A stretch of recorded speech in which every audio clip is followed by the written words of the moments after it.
feel like I'm in like a disco or something with this music. Hi everyone, my name is Jacqueline Russell and I'm the Western Europe Academic Lead. Thank you all for coming here today. It's great to see a wonderful turnout of students.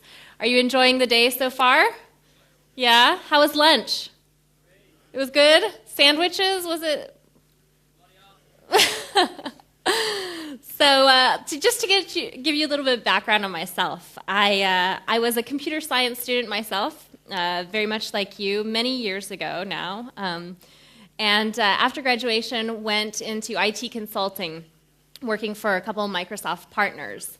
And then I joined Microsoft about 6 years ago in the product management space, so more of the marketing business side of things, where I worked in the developer tools group for a while, so Visual Studio, and then in SharePoint.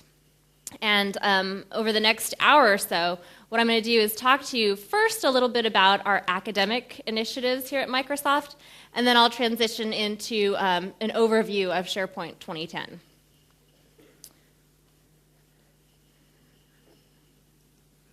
Oops. Okay. So Nelson Mandela once said that education is the most powerful weapon you can use to change the world. And we at Microsoft firmly believe that's true. And that's why we invest millions of dollars every year in education. Our vision for education is to empower people to realize their full potential by enabling access to quality education for everyone. And one of the ways we can do this is by lowering the barriers of access to technology. So I'm going to go over a few of our academic programs with you now. Our biggest program, and probably the best known, is called Imagine Cup. And this is the world's premier technology competition for students. And rather than have me describe it, let me just play a short video for you about the program. Here we go. Welcome to the Imagine Cup 2010 here in Poland. Poland! It allows students from around the globe to channel their energy, their skills, their talent. The Imagine Cup is the world's premier technology competition. It brings together students from around the world. I'm going to welcome all of you to the worldwide finals of the Imagine Cup. The magnitude of this event is absolutely huge. You have to remember that we're starting with more than 325,000 students around the world. And what that means is that almost every single country is having its own national event just to determine who are the best of the best that then get the chance to compete at the worldwide finals. We absolutely believe that these students are going to change the world moving forward. Most importantly, each one of them has stepped up to the challenge and thought about taking action. And so their perseverance, their innovation, their creativity, their ability to tap into the social networks around the world to really light up their solutions, that's what's going to drive change. What the judges saw was truly extraordinary. The overall theme for the Imagine Cup is to imagine a world where technology solves some of the world's toughest problems. The overall inspiration was the United Nations Millennium Development Goals. We've got 4 major competitions that take place every single year: software design, embedded development, game design, and digital media. And each year we have a special focus on a wide range of extra technologies. We have always felt like let's say, a big family, the Imagine Cup family. So maybe we're in the final! We're in the final! I'm inspired by all of you that have dedicated your time, your energy, your passion to make this world a better place.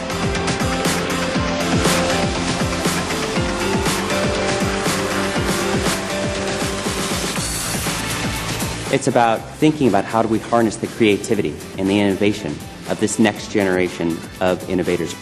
It's about coming together to solve some of the world's hardest problems with technology. That's good for all of us. We like it here a lot because we can feel the impact from different cultures. We're very excited that the Imagine Cup 2011 is going to be in the United States in New York City, and it is going to be great.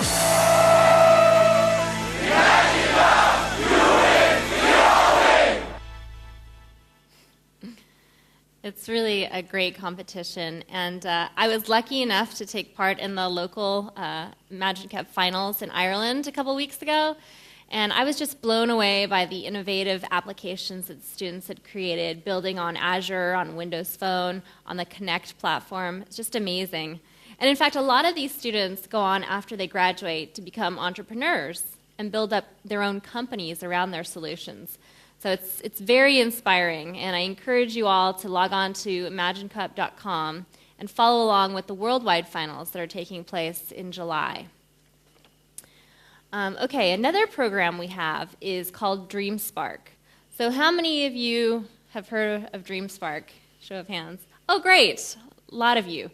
So this is basically our program where we give away millions of dollars worth of free software to students. All you have to do is log on to dreamspark.com to verify that you're a student, and you get access to all of our latest technology tools for free. Another program we have is called MSDN Academic Alliance.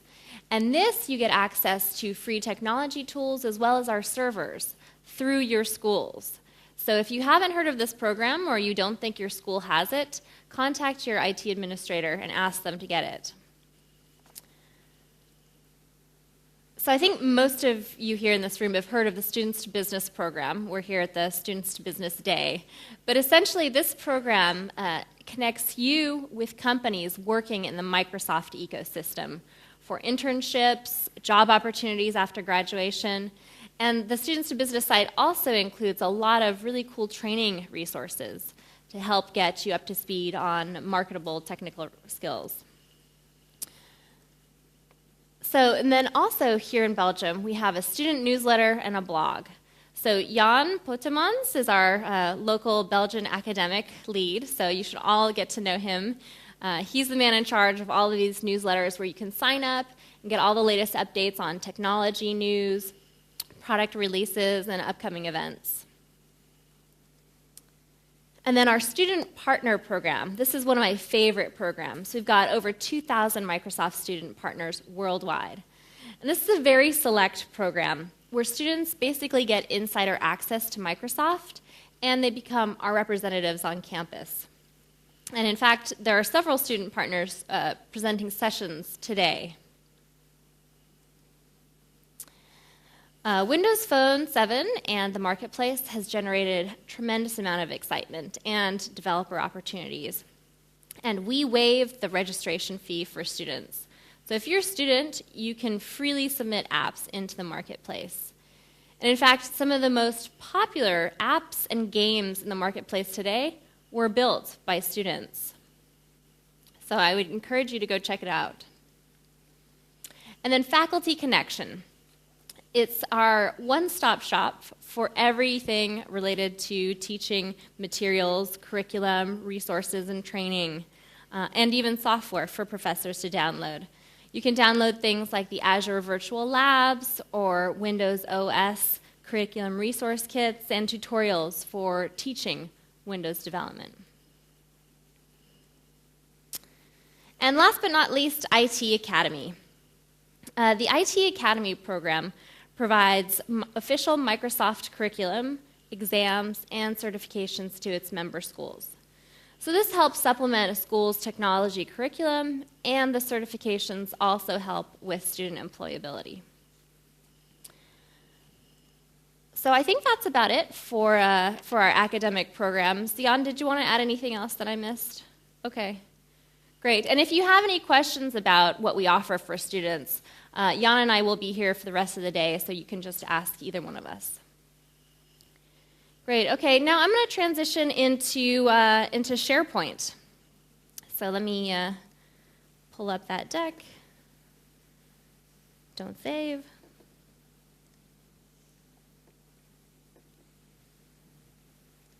Okay. So you already know who I am. Okay, so show of hands, how many people are using SharePoint today? Crickets. How many of you have heard of SharePoint? Okay, that's better.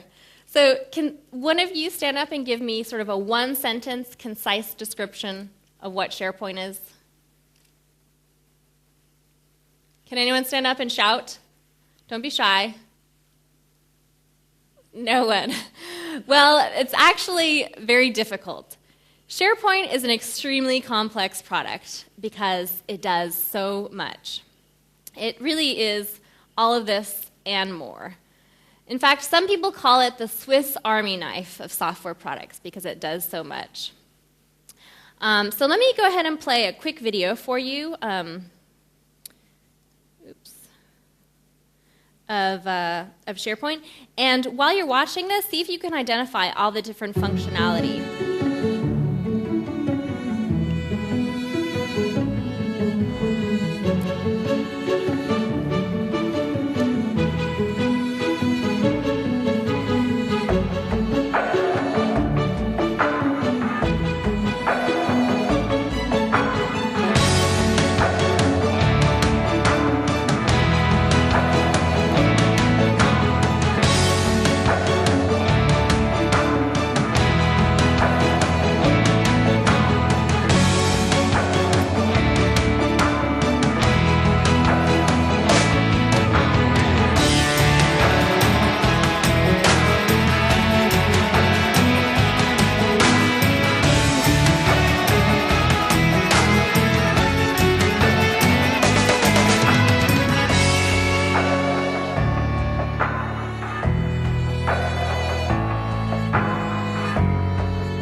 So that was a lot of stuff. What did we see? We saw some web portals, we saw some internet sites, we saw some internet websites, we saw some collaboration and communication tools, we saw some reporting. It was a lot of stuff.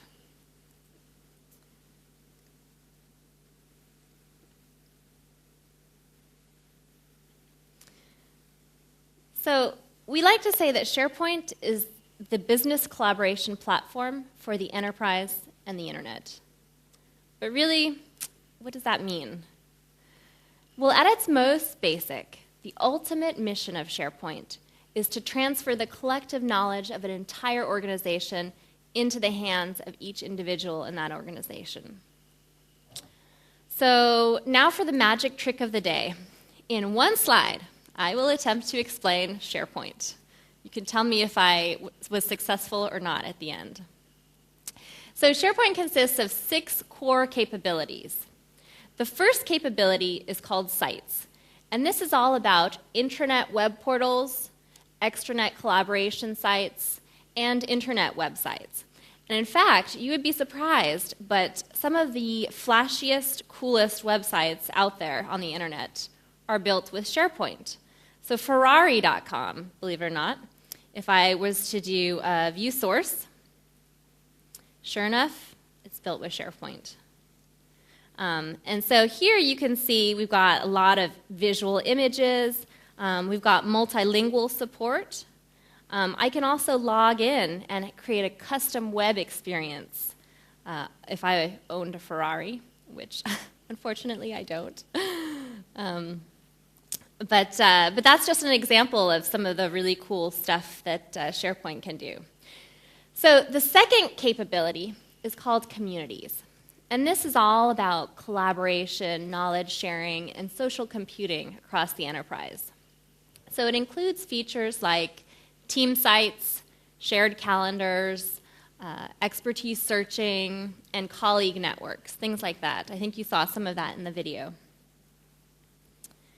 The third core capability is content management. So companies today produce an incredible amount of digital assets. So everything from documents to videos to PowerPoint decks, you name it. And they need an easy and secure way to manage all of this data. So SharePoint provides features like document retention policies, automatic security settings, and document workflows. The fourth capability is search. So with all of this data, it's going to be important for companies to be able to find what they need quickly.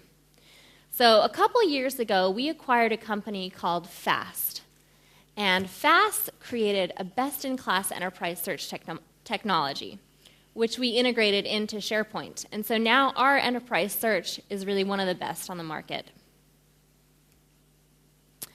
The fifth core capability is called Insights, and this is all about business intelligence and analytics. We do very tight integration with Excel services, with Visio services, and we also can tie into back-end line of business data with something called BCS, or Business Connectivity Services. And the last capability is called Composites, and that stands for Composite Application Development. And this represents the ease of use of the ease of customization of SharePoint through tools like SharePoint Designer, Visual Studio, and we also have something called Sandbox Solutions, which makes it super easy to deploy any kind of customization or applications basically by anyone across the company. Okay, so, and that, in a nutshell, is SharePoint. Did I explain it okay? Yeah? Okay. Thank you. So I have one quick slide on each of these capabilities, just highlighting some of the features. I'll go into a demo to do a little bit of a deep dive later. But basically, so SharePoint sites, site authoring and publishing, we've got this new ribbon menu, which allows you to do inline previews of your edits. You can embed rich media, and we also have AJAX-based capabilities. SharePoint communities, my sites are a big part of that, where each person has a personal profile, like a Facebook-type page, you can think of it. And you could also add your areas of expertise and tags. Content management, like I talked about before, records management, and location-based policies. So if you're in different offices, you have different policies that apply. Search, I'll show you a better demo of this later on. Insights, like I said again, tight integration with Excel services, so you can do a lot of really complex, deep data analytics just within SharePoint. And then composites, so being able to tap into SharePoint lists, InfoPath forms, Office application data even, is all possible. Okay, so we don't have a whole lot of time, so rather than do a deep dive into every single new feature in SharePoint 2010, what I thought I would do instead is give you guys a real-world scenario of how we use SharePoint here at Microsoft. And I'll go ahead and walk you through sort of a day in the life of Jacqueline at Microsoft. So, okay, the first thing I do, I wake up, get into the office, and immediately get my cup of coffee. Because without this first step, the rest of my day is just a total mess. So the second thing I do is I'm drinking my cup of coffee at my desk, so I'll usually pull up our intranet website. So let me go ahead and do that now.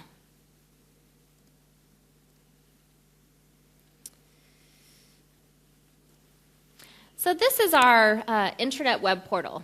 Everyone sees this across the company, and it's built entirely on SharePoint 2010. You can see I have my user account information here, which makes tailoring web content based on user ID very easy. You can see I have current events and news affecting the company. It looks like Houston's getting a Microsoft Store this summer. There's a new calendar analytics time management app available. I probably need to download that. And then various other news that's going on. On the top here and on the left, I can navigate to get to different areas on our portal site.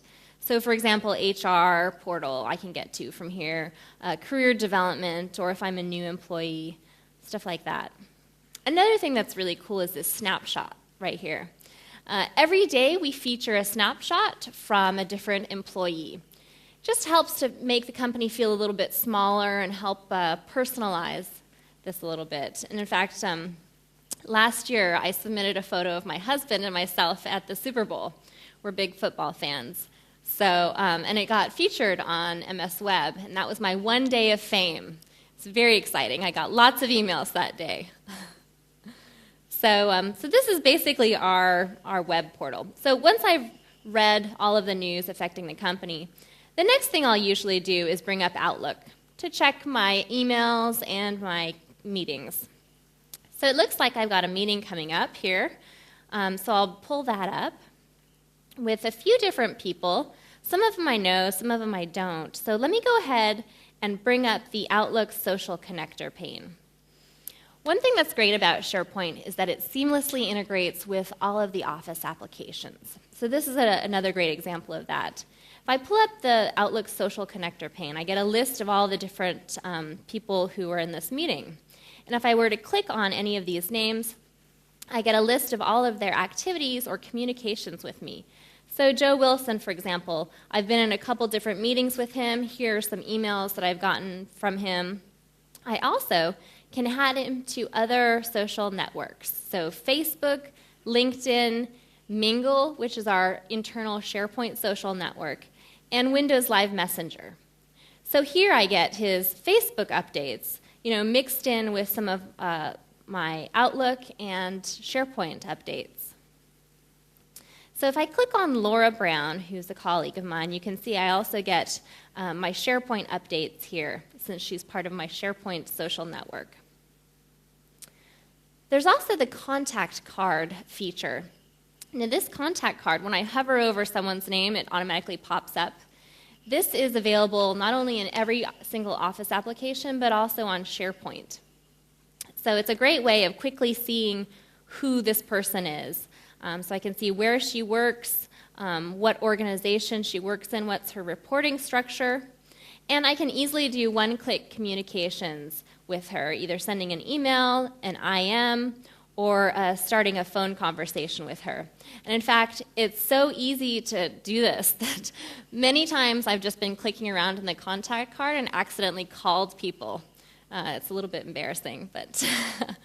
And then another thing we can do, as well as video calls, is view her My Site. So like I mentioned again, My Sites are essentially a personal profile for people in SharePoint. So every employee gets a My Site. And here I can see information about Laura. She has a short bio here. I can send her a kudos. This is actually pretty cool. So if I click that, if say I've worked with Laura in the past and she's done me a big favor, or I want to congratulate her on something, I can send a kudos to her, and that will appear publicly, letting her know thank you for the help or whatever. So let's see. In common with you, this is information for colleagues that we both know, so our overlapping social network here.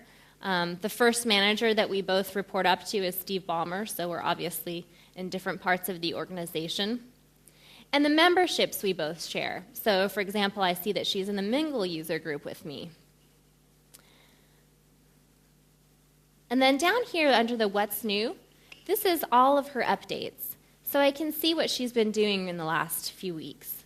So for example, it looks like she's added some new colleagues, she's made some posts and published a new blog. The Ask Me About section is actually really cool. So here are some topics that she has marked herself as an expert on. So for example, social computing or SharePoint. If I were to click on one of these keywords, it will automatically send Laura a message asking her a question about this particular keyword.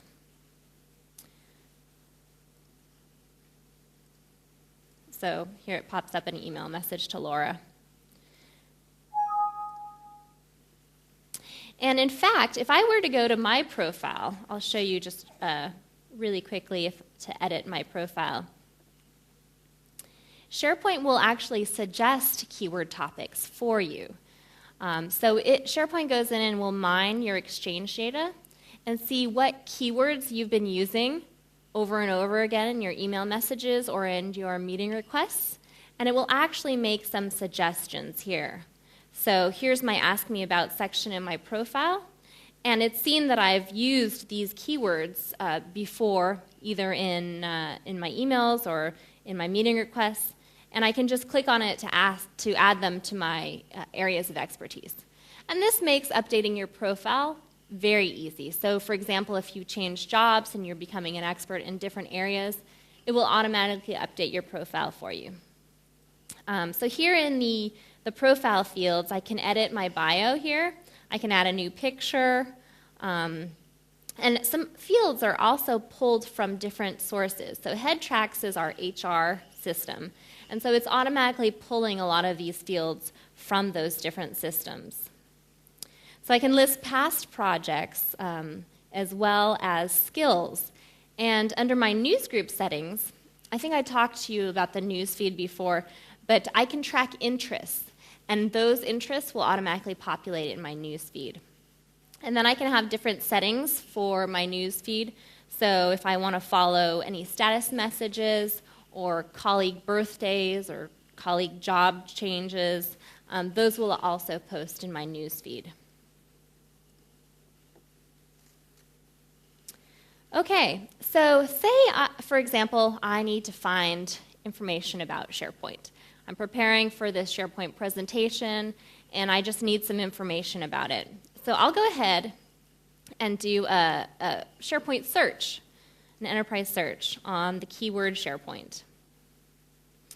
And it'll pull back all of the results set. One thing I want to draw your attention to here is that we've got over 14 million hits for SharePoint within Microsoft. And the search took less than 2 seconds. So that's a pretty powerful search engine. Here it'll list the result sets, first by recommended results. So the stars represent, results that people have found very helpful when searching for SharePoint. And then on the left, I can also filter these results by different types. For example, web pages or different document types. I can also filter by location, or author, for example, or the date. Another thing that's nice is that I can do inline previews of this content. So for example, I found this PowerPoint deck here. I can actually scroll through and see this deck right here within my results set without actually having to open it up. And then another thing here is we have federated search results. So hits that come from outside of our organization, we can bring in here. So for example, from MSDN and TechNet, I can pull those results here. People matches. Let me go ahead and show you a people search. So say I'm now looking for a SharePoint expert. I've decided I don't want to give this presentation by myself, and I really need a SharePoint expert who can help me with this SharePoint presentation. So I can do a people search on SharePoint. And this will bring up a list of people across the company who have specified SharePoint as one of their areas of expertise in their profiles. So here I can see Jeff Tieper, who was our corporate vice president. I should hope that he knows about SharePoint. And again, you see the contact card here, here in SharePoint. And I can also sort these results by social distance, meaning it will show all of the people that are in my colleague network in SharePoint first. So here I see a bunch of people who are my colleagues who are in the product groups. And sure enough, there's Laura also listed here, who's listed as a SharePoint expert. Okay, so let me go back to my site page here. And I can get to it from any page if I just click my user account and click my site. So I talked a little bit about this activity feed before, this news feed. And it's populated by several different data sources. So, and one of them is called Office Talk. One of the things we pride ourselves at Microsoft for is what we call eating our own dog food. And really that means being able to test out beta products before we insert them into any kind of shipping products. And Office Talk is one of these beta projects. It's built by an organization called the Garage. So let me just quickly show you Office Talk. It's essentially an internal enterprise microblogging engine. So I don't know if any of you have seen any of the Yelper sessions today, but essentially like that, but for the enterprise. So here I get a company feed. I can see my feed, and if I click on highlights, it will bring up highlights from Office Talk. So the most popular hashtags are listed here. The most active talkers listed here. And some of the most liked posts are also listed here. So, some cool collaboration tools like this really help a huge company like Microsoft with information sharing across boundaries. Okay, so let me go ahead and show you another part of the My Site, which is called My Content. So My Content is essentially like your personal web portal. I can totally customize this site however I like. And you can see I've done exactly that. I've added my gamer tag icon here on the page. I've themed it. You can tell that pink is one of my favorite colors. But here I can list out any kind of documents I want to share with others. I also have private documents that are only meant for me. I have some links of my most common sites that I go to. I've got a slideshow of photos of my daughter here. I also have a wiki library, and I'll show you how easy it is to create wiki pages in SharePoint in just a minute. I also have a tag cloud of the tags that I use most often in SharePoint. And my blog posts. My blog is hanging off of my site. So if I'll show you just very quickly. I attended this Nordic Baltic Microsoft Student Partner Summit not too long ago, and did a blog post about that. That was a lot of fun. I went into that ice hole. It was very cold. Okay. What else do we have on here?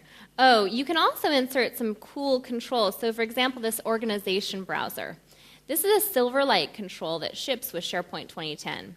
And it's a great way to sort of browse through your organizational hierarchy to kind of see reporting structures and peers and groups and things like that.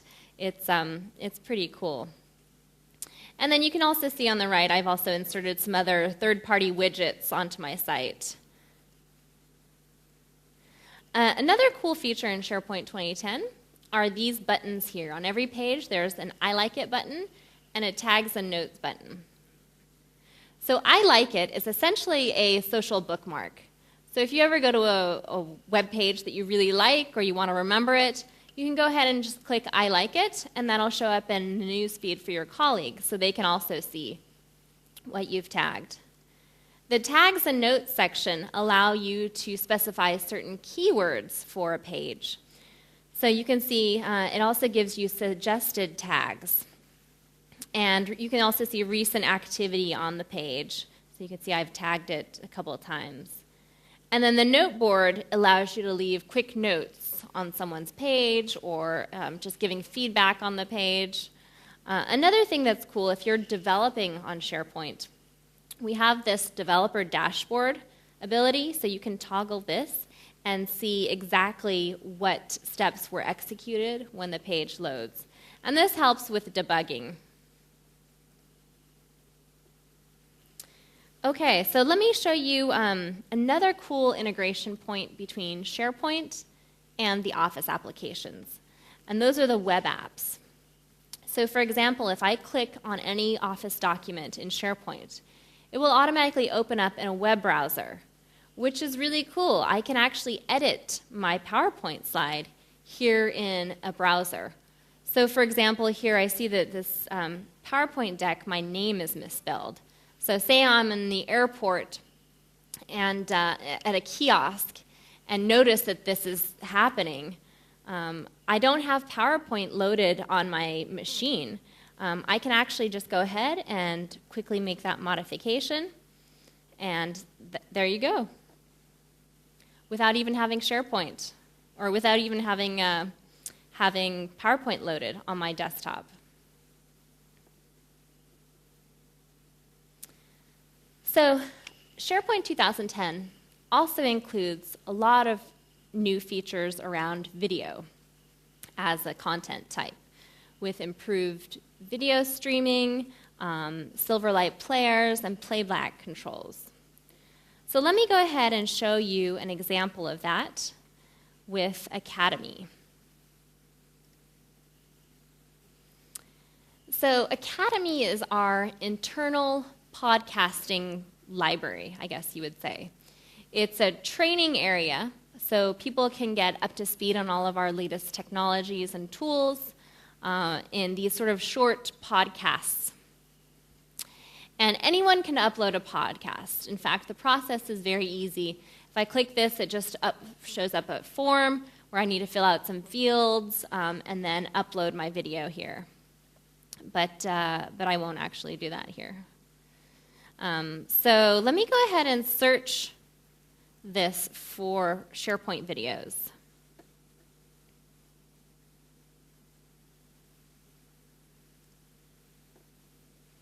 And it'll pull up some channels. So we have this idea of channels on Academy, where I can see that there are some SharePoint videos listed in these channels here. I can see a list of presenters who have submitted SharePoint videos in the past and immediately add these people as my colleagues or view their profile pages. So let me see, this video looks like it's a good video. It's got 4 stars and it's been downloaded over 300 times. So you notice if I hover over a video, I also get a nice pop-up description of the video. So let me go ahead and click this video here. Okay, so you see the video is embedded in this page here. I can also leave a note about this video here. So for example, I see someone else left a note here. I can copy a shortcut to the video, and I can embed the video in another web page, for example. I could also download additional content. So say this came with PowerPoint decks or a VPC, I could download that from here. And there's more information about the video here. I also see who it's published by, Mike Giannotti. He's very well known in the SharePoint community. And I can also see related content here. And then after I've watched the video, if I really like it, I can also go ahead and rate it. And ratings are built in to SharePoint 2010 automatically. Okay, so after I've seen some videos and learned more about SharePoint, I can go ahead and go back to my team site and update that. So team sites are probably the most popular SharePoint feature. Most people use team sites who use SharePoint. And this is a point of collaboration among a group of individuals. The improvements to the team sites in 2010 are pretty impressive. So first of all, you can see that we have this nice ribbon formatting and editing bar here at the top of the pages. I can do a lot of things here. And if I wanted to check out this page, for example, if I was editing this page and multiple people are, I can check it out and lock it. So one of the things I can easily do is edit the page. And here we have the editing tools menu that automatically pops up since it knows that I'm editing the page. And we also have the ability to do inline previews of my changes here. So if I wanted to change the size of these fonts or the colors, I can preview that change before it happens. And then for images, I can also resize images very easily right here on the page. And you'll notice that on these pages, you can do inline editing, and actually you can edit it in HTML source if you prefer. But you can also drop in things like web parts. So here, if I select a web part on this page, you'll notice that the menu automatically comes up for web part tools and options. And since this is a document library, I also get the library tools menu bar popping up here too. But I can also insert other things here. So not only web parts, and actually let me just show you really quickly. If I click on that web part, I'll get a nice web part gallery here. So on the left-hand side, you can see the different categories of web parts. So you see lists and libraries, content roll-ups, media and content. You see we have a new Silverlight web part. And then you get a description of the web part on the right-hand side here.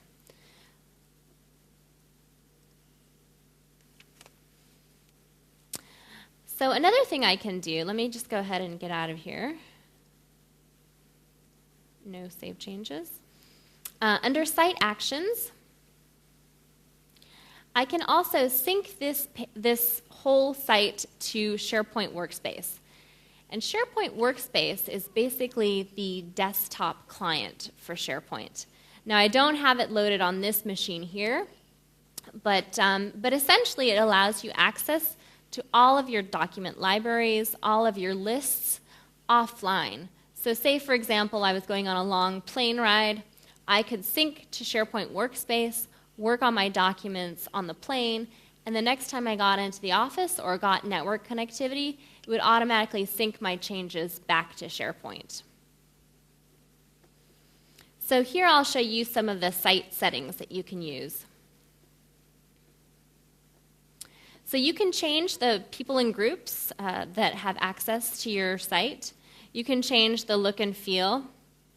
So like I showed you before, how I themed my site, you can do that to any SharePoint page, and you'll get a nice preview here.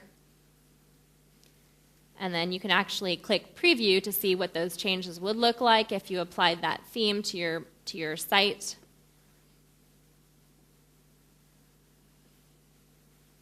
It's taking a little bit of time. There we go. So if you like that theme or not, I don't particularly like brown, so let me go ahead and cancel out of that. But some nice features to allow you to really customize SharePoint how you like. You can also change the settings of your site. So for example, site collection features. Here you can specify what features you'd like to be available on your SharePoint collection. So content type syndication, document sets, that's a feature of content management. In-place records management, which I have active, and I'll actually show that to you right now.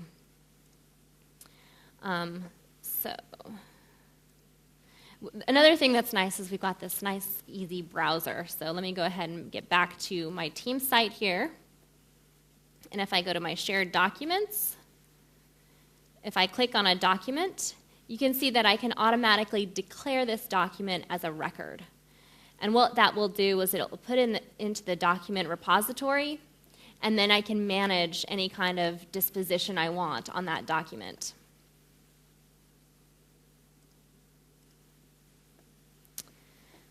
And then another thing I can do is create some new subsites, some new items. We've got a really nice gallery that lets you choose templates. So I have installed items here. Coming soon, not yet, but coming soon, we will also have templates on office.com that are community generated, also Microsoft generated, that you can download and use, similar to what you do with the Office applications today. But you can filter these different templates by type, so all of your libraries here, your page types here. You can also filter by category, so communication or data. So for example, if we wanted to create a wiki page, it's very easy to do that. You can go ahead and just create. And again, it'll give you a fresh page, a fresh canvas to work on, where you can insert inline text, or you can insert web parts, video and audio, pictures, and just really make it your own.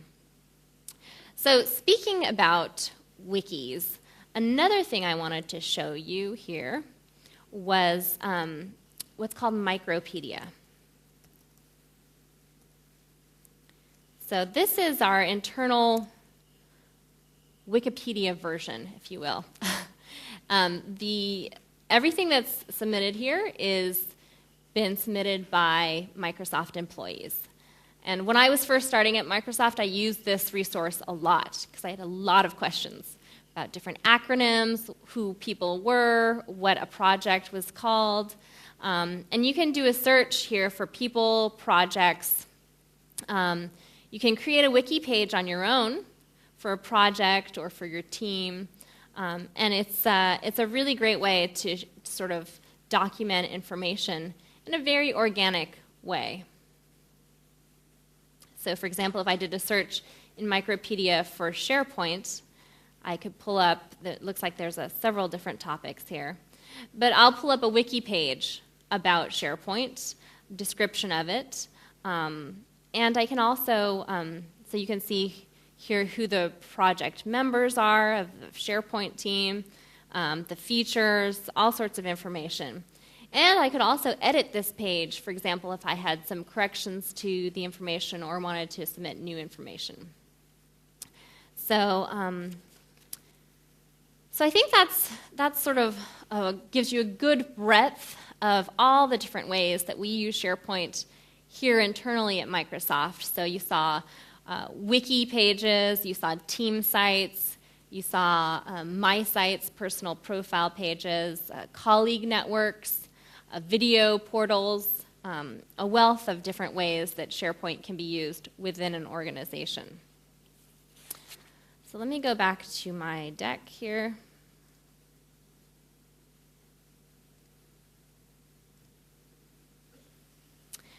Okay, so why should you care about SharePoint then? Well, chances are if you're going to be working in the IT industry, and how many people are planning on working in IT when they graduate? Just show of hands. Okay, good, pretty much everyone. Well, chances are if you work in IT, you will run into SharePoint.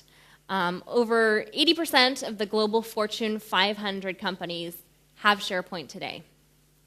And we've been adding 20,000 users per day, every day, for the past 5 years. That's a lot of people using SharePoint. Not only that, but I also found out that you guys have a very active SharePoint community here in Belgium.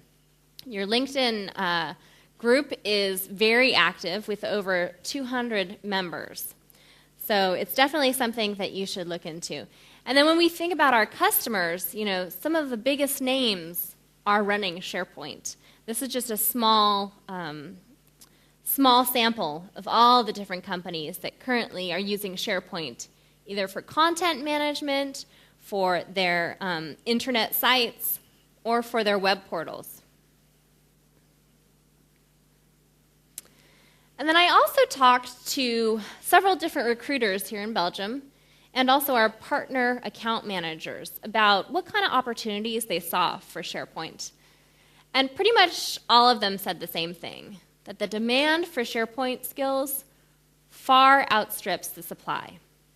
So I talked to one recruiter, and he was telling me he has a backlog of over 40 demands for positions, and that he just can't provide good CVs for. And he also let me know that the salaries for SharePoint skilled people are in the very high range of the IT industry.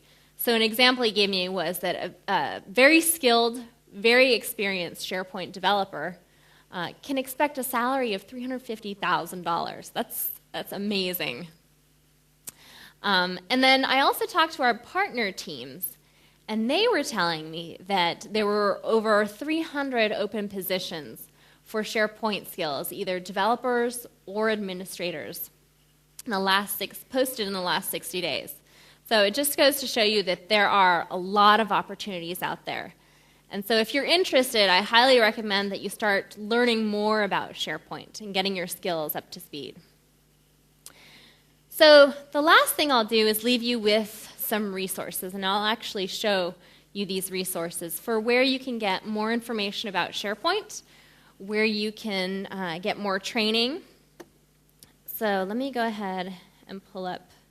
So the first place you can go to is just the SharePoint website on Microsoft.com. And here you can get information about the product. So similar to what I showed you, but more deep dive into each of the 6 core capabilities. There's videos on the different features. You can also download the trial versions of it. And you can also get more information about each of these different 6 capabilities. Microsoft Learning also has a SharePoint training portal where they have a lot of curriculum and resources, courses that you can take, and certifications, exams around SharePoint that you can take that will help get those kinds of SharePoint jobs. The SharePoint Developer Center is a really rich resource for SharePoint, for understanding how to build applications on SharePoint. There's some getting started tutorials, as well as a more advanced training.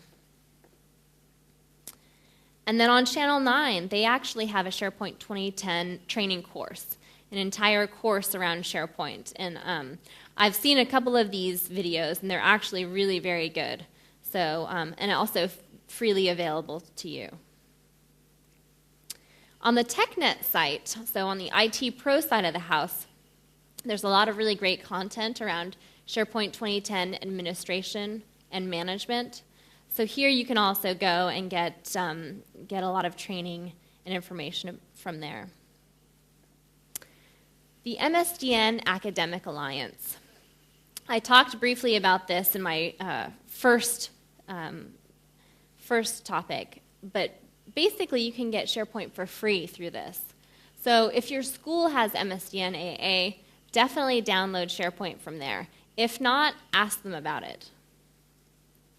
And the last thing I'll leave you with is the Students to Business program.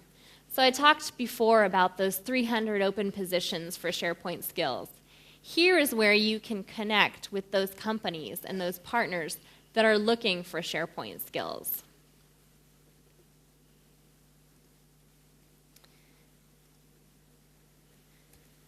Okay, and with that, I'm done.